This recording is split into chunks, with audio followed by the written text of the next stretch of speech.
ሰላም ጤና ይስጥልኝ ቤተሰብ እንዴት ናችሁ? ሰላም ናችሁ? ሰላማችሁ ያላችሁበት የዓለም ዳርቻ ይብዛልኝ። ከኔ ጋር ሁሉ ሰላም ነው፣ እግዚአብሔር ይመስገን። ቤተሰብ ለሆናችሁ ሰብስክራይብ ያደረጋችሁ ቤተሰቦች ደግሞ ላይክ፣ ሼር ያደረጋችሁ እስከ ቪዲዮ መጨረሻ ድረስ አብራችሁን ቆዩ። ስለምታበረታቱኝ ከልብ አመሰግናለሁ የኔ ውዶች ማለት ነው። ዛሬ ደግሞ እንግዲህ እነ አላዛርና ተንሱን ነው ይዤላችሁ ከቸች በኮረኮንች ያልኩት ማለት ነው። እንግዲህ በባለፈው በሰራሁት ቪዲዮ ላይ ያላዛር እናት ይቅርታ ለመጠየቅ ተንሱ ጋር ሄዳ ነበረ። ተንሱም እንግዲህ ውጡልኝ ብላ ከቤት አባራቸው ነበር፣ ወይም ካረፈችበት ሆቴል አባራቸው ነበረ። በድጋሚ እንግዲህ ያላዛር እናት እኔ ወደ ቤቴ ወደ ልጆቼ ወደ ትዳሬ ልመለስ ስለሆነ ባክሽ ይቅርታ አድርግልኝና ወደ ቤትሽ ተመለሽ፣ ትዳርሽን አታፍርሽ ትላታለች ማለት ነው። ተንሱም እውነት ለመናገር ያላዛር እናት ትልቅ ጥፋት አጥፍታለች። ቤቱን ለቃ እንድትወጣ ያደረገቻት ራሷ ናትኝ። በዛ ላይ የማይባል ነገር ፍታትኝ፣ አትሆንህም፣ በጣም ብዙ ነገር እያለች ነበረ። አብረው እያሉ ምግብ ላይ መርዝ ጨምራ ሊሆን ይችላል፣ አላምናትን።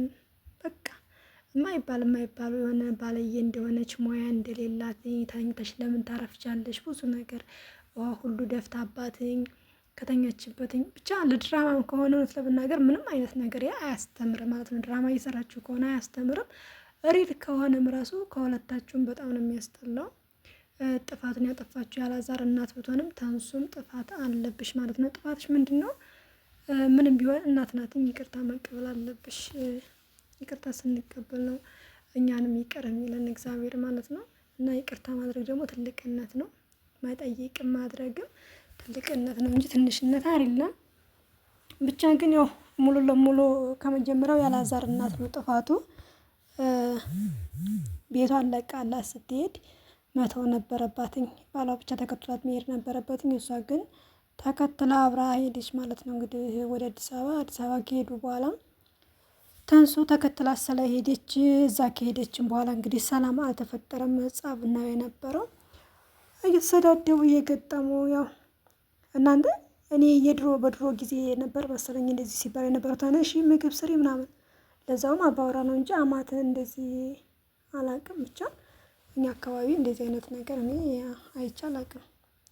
አስባ ራሷ ተነስታ መስራት ካለባት ትሰራለች እንጂ በዚህ ልክ አማት እንደዚህ ተነሽ ስሪ ተጋድመሽ እያረፈርሽ ምናምን ከባድ ነው እውነት ለመናገር ማለቴ።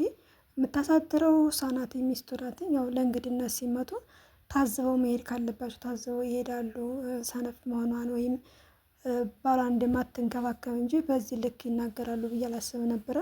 ግን ተንሱ ደግሞ ይቅርታ ማድረግ አልፈለገችም። ውጭልኝ በቃ ሂጂ፣ መሄድ ከፈለግሽ ወደ ልጆችሽ ሂጂ፣ አንቺ ከሄድሽ በኋላ እኔ ወደ ቤት እመለሳለሁ፣ ከዛ ውጭ ግን አልመለስም፣ ውጭልኝ፣ ተንበርክካ ይቅርታ አድርጊልኝ አለቻትኝ። ይቅርታ አላደርግልሽም ብላ እንግዲህ እምቢ ትላታለች ማለት ነው። ይቅርታ የትልቅነት መገለጫ ነው። ከነገራችን ላይ ያው ልብ ያለው ሰው እንኳን ቀርቶ ይቅርታ ተጠይቆ ራሷ ይቅርታ ብትጠይቅም ችግር የለውም። ጥፋተኛ ያላዛር እናት ሆና ራሱ ይቅርታ ብትጠይቅ ታንሱ ችግር የለውም፣ አያዋርድም። በእርግጥ ልክ ናትኝ። ካሁን በፊት እንደ ልጅ መሸነፍ አለባት ነው እንጂ ካሁን በፊት ያላዛር እናት ይቅርታ አደርግም ብላት ነበር ለተንሱ ማለት ነው። የእጅ አድርገው ነው መሰለኝ። ብቻ ግን ድራማ እየሰራችሁ ከሆነ ደግሞ ምንም አያስተምርም። ምንም ነው የማያስተምረው ማለት ነው። እኔ እንጃ ግዴታ አይደለም። ከነገራችን ላይ ከደከመኝ ታዲያ ራሱ ሰርቶ አይበላም እንደ ቁርሱን። እሱ ጋር አብሬ እየዋልኩኝ ራስ ሰርቼ በዛ ላይ ደግሞ አዘጋጅታ ተኝታ ከሆነ ራሱ ተነስቶ ይብላ፣ ሰርቶ አማሙቆ ይብላ። ካልቻልኩስ አንድ ሰው ሲታመም ህመሙን ችሎ ተነስቶ ምግብ ያዘጋጅ ለባሉ ይላል እንዴ? እውነት ይሄ ነገር ግን እንደው ኢትዮጵያ ውስጥ ምን አለበትኝ ቢስተካከል እንዴ? አረቦች እውነት ለመናገር በዚህ በኩል ጎበዝ ናቸው። ወንዶች ምናምን በቃ የሚበላ ራሱ አሁን መስራት የማይችሉ ራሱ ይገዛሉ።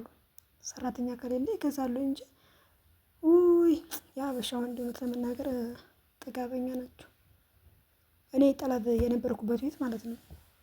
እሷ ኩሽና አገባም፣ ወጣቱ ናቸው። ኩሽና አገባም እሷ እኔ ካልሰራው ራሱ ገብቶ ምግብ የሚሰራ ራሱ ነው፣ ምግብ የሚያበስለው ራሱ ነው። እሷ በቃ ምግብ ተሰርቶ ሲያልቅ መብላት ብቻ ነው። ኩሽና ውስጥ ገታ ምን ከምን እንደሚጨመር ራሱ አታውቀውም። እሱ ግን በጣም ይችላል ማለት ነው። ወንዱ ምግብ መስራት ይችላል፣ ይሰራል። እሷ ጭራሽ አታውቅም። እኔ ከሰራው ሰራው ካልሰራው እሱ ነው የሚሰራው። እና የሀበሻ ወንድ ግን ትንሽ ነገር ራሱ ስጎልበትኝ በጣም ከባድ ነው ለመናገር። አሁን አላዛር እናት ናትኝ። ምንም አይነት ነገር ቢሆን እናት ምርጫ ውስጥ አትገባም። ትዳርም ትዳር ነው። ግን ቢያንስ ማስማማት እያለበትኝ ዝም የሆነ አለጫ ነገር ነው ዝም። እናት እየተናገረ እባክሽ እናት ተይ፣ አንቺ ተይ፣ ቢያንስ አንዳቸውን ተቆጡት። እናትኑ በቃ እኔ ሚስቴን ማስተካከል አለብኝ፣ ሳታስተካክላለሁ በቃ አንቺ ተመለሽ ወደ ቤት ሂጂ፣ ተረጋጊ፣ ስትረጋጊ ሌላ ጊዜ ታወራላችሁ ማለት ነበረበትኝ። ዝም ብሎ አብሮ እኝኝ እያለ እንደ ሴት አብሮ እነሱ ጋራ እየገጠመ ቆይቶ ከዛ ይች ልጅ ከወጣች በኋላ ማልቀስ። እሺ ፋይዳ ማልቀስ። እንደገና የዘጋ እናቱን ሂጂልኝ፣ በቃ ወደ ቤትሽ ሂጂልኝ፣ ካሁን በኋላ አታስፈልገኝም፣ ትዳሬን አሳጥተሽኛል። ይሄ አሁን እናቱን ሂጂልኝ ከማለቱ በፊት ከዛ በፊት መጀመሪያ ማስተካከል ነበረበት። እናቱ የሌለ ነገር ስትናገር መርዝ አድርጋበት የሆነ አልበላም ስትል በዛን ሰዓት ብቻቸው እናቱን ብቻውን አድርጎ ለምን እንደዚህ ታደርጊያለሽ? እኔ ትዳሬን እፈልገዋለሁ፣ ለምን ምንድነው ችግርሽ? ምናምን ብሎ ሚስቲቱንም እንደዛው በግል እንዲሁ ካሜራ ድቅና አድርገው ይዘው እውነት አሁን ይሄ አሁን ፕራንክ ይሄ ድራማ ማስተማሪያ ምናምን ብለው አስቦት ከሆነ እንደው እስኪ ስታስቡት አሁን የምን ያስተምራል? ምንም አያስተምርም። አማቷ ለምራቲቱ መርዝ አድርገሽበት ይሆናልና አልበላም፣ መቼም ይሄ ያስተምራል አይባልም። ለልጇ ደግሞ ይቼ አትሆነም ሚስትህን ፍታ፣ ምኑ ያስተምረን? አያስተምርም። ብቻ ግን ያሳዝና። አንዳንዴ ሚዲያ የሚጠቀም ሰው በዚህ ልክ ከሆነ ደግሞ እኔ እውነት ለመናገር ሚዲያ የሚባለው ነገር ራሱ ቢቀር ይሻላል ብዬ አስባለሁ። ደግሞ እንደዛ እንዳትም ደግሞ በጣም ብዙ ልጆች አሉ ጥሩ ስራ የሚሰሩ ደስ የሚሉ ጥንድ ሆኖ ራሱ ሲመጡ በቃ በጉጉት የምንጠብቃቸው ሰዎች አሉና ተንሱዬ ይቅርታ ማድረግ ነበረብሽ። እናት ናት፣ የፈለገ ብታጠፋ ጥፋቱ የሷ ቢሆንም ይቅርታ መቀበል ነበረብሽ ማለት ነው።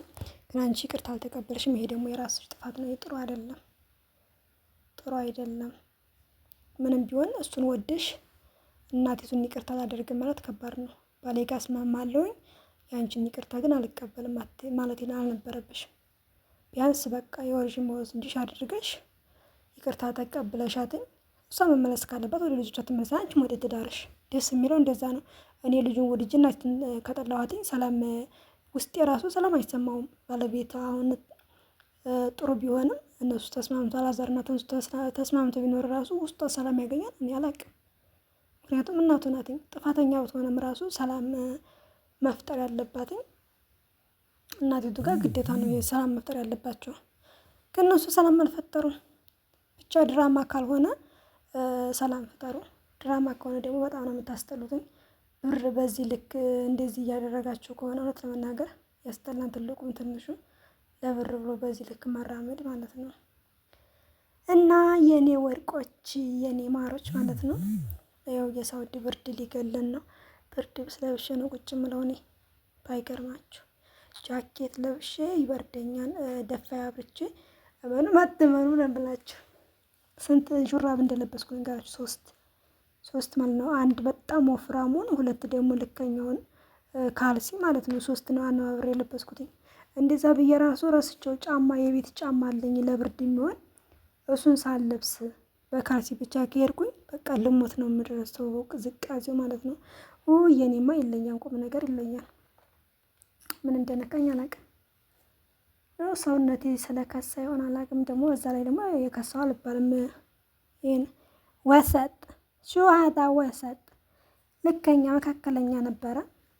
ግን ቅዝቃዜው በተለይ ይሄን 2 ቀን በስማ ምንድን ነው የሚባለው? ምን ያስተቃቅፈን ግንድ እንዳስተቁብኝ ግንድ ያስተቃቅፋን ያን ሀገር የሶስት ተረት ማለት ነው።